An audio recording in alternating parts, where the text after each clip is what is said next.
In a January 20th news release, the U.S. Department of Energy says President Donald Trump's push to increase national oil production is responsible for bringing gas prices down to its lowest point in 5 years.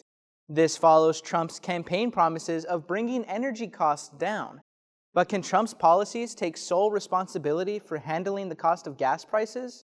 Multimedia journalist Victor Ortega learned more. The answer to this question is more complicated than a yes or no.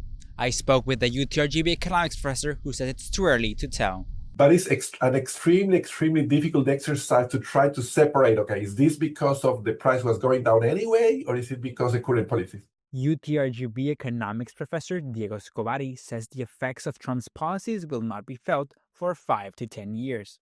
Policies include actions such as opening federal land for oil drilling and stopping state measures that aim to limit sales of gasoline-powered automobiles.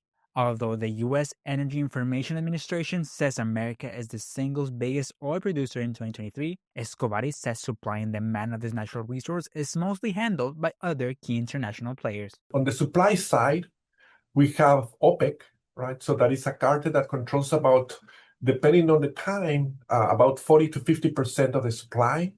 And then on the demand side, it's typically people driving cars across the globe like that. According to the U.S. Oil and Gas Association, the main factor behind gas prices is the global crude oil cost. This natural resources price depends on the production of oil barrels across the world.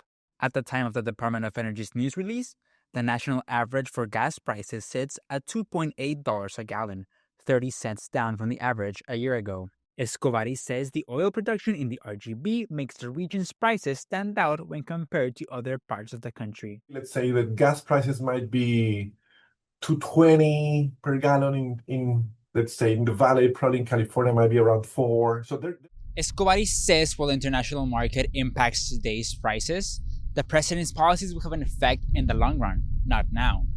For KVQ TV in Brownsville, Victor Ortega.